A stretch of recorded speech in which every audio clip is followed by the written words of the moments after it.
Introduction. La Renaissance, 15e-16e siècle, marque une période charnière dans l'histoire de l'éducation, sous l'impulsion de l'humanisme.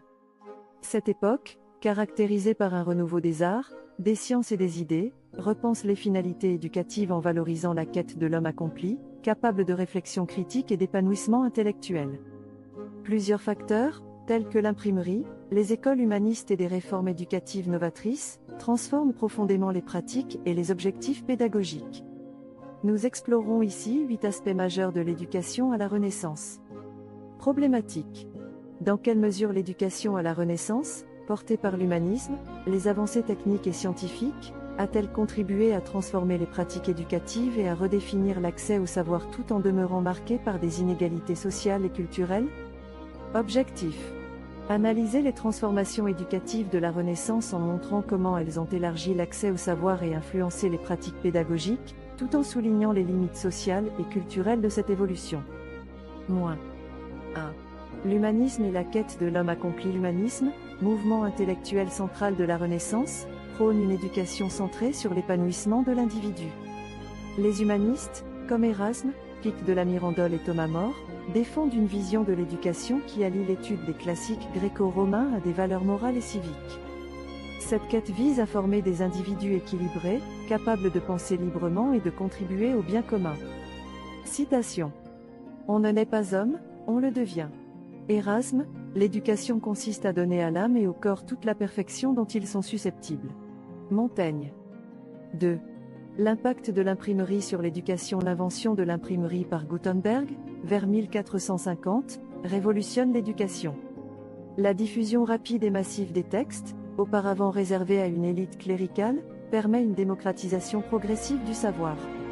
Les ouvrages éducatifs, comme les manuels scolaires, se multiplient, et les idées des grands penseurs humanistes deviennent accessibles à un public plus large, accélérant la transformation des pratiques éducatives. Citation. L'imprimerie est un don de Dieu, et la plus grande invention du monde. Martin Luther. 3.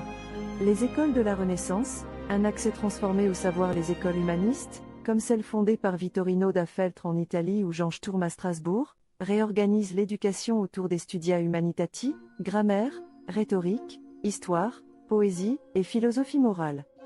Ces institutions mettent l'accent sur l'apprentissage actif, le respect de l'élève et l'intégration de nouvelles disciplines, comme les sciences, dans le cursus. Citation. Enseigner tout à tous, tel est le véritable objectif de l'éducation. Comenius. 4. Les réformes éducatives de Comenius, une pédagogie universelle. Le pédagogue tchèque Jan Amos Comenius, 1592-1670, propose une réforme éducative ambitieuse basée sur des principes universels. Dans son ouvrage Didactica Magna, il prône une éducation pour tous, indépendamment du sexe ou de la classe sociale. Il insiste sur l'apprentissage progressif, l'utilisation d'images et de méthodes adaptées à l'âge des élèves, jetant les bases de la pédagogie moderne. Citation. Je veux qu'un enfant soit instruit de tout ce qui peut rendre la vie meilleure. Juan Luis Vive. 5. Erasme et l'apprentissage de la pensée libre. Erasme de Rotterdam incarne l'idéal éducatif humaniste. Dans ses œuvres, telles que l'éloge de la folie et de l'éducation des enfants, il défend une pédagogie basée sur la raison et l'apprentissage critique. Selon lui, l'éducation ne doit pas se limiter à l'acquisition de savoir, mais viser à former des individus capables de juger par eux-mêmes et d'agir moralement. 6. L'éducation des élites, le rôle des cours princières. Les cours princières jouent un rôle central dans l'éducation des élites. Des figures comme François Ier en France ou les Médicis en Italie soutiennent l'éducation humaniste pour former des courtisans cultivés et polyvalents. Ces cours deviennent des centres de savoir où l'on étudie les langues, les arts, les sciences et les techniques diplomatiques. Citation. Apprendre les lettres ne suffit pas, il faut qu'elles nous servent à devenir meilleurs. Montaigne. 7. Les avancées scientifiques intégrées à l'éducation. La Renaissance est aussi une période d'exploration scientifique, marquée par des figures comme Copernic, Galilée et Léonard de Vinci. Les découvertes astronomiques, anatomiques et physiques commencent à être intégrées dans les programmes éducatifs, remettant en question les dogmes médiévaux et ouvrant la voie à une pensée scientifique moderne. 8. Les femmes et l'éducation, progrès et limitation. Bien que l'éducation des femmes reste limitée par les conventions sociales, certaines figures émergent, comme Christine de Pisan, qui écrit La Cité des Dames pour défendre l'éducation féminine. Certaines filles issues des élites accèdent à une instruction humaniste, mais la majorité reste cantonnée à une éducation domestique, axée sur le mariage et les responsabilités familiales. Citation.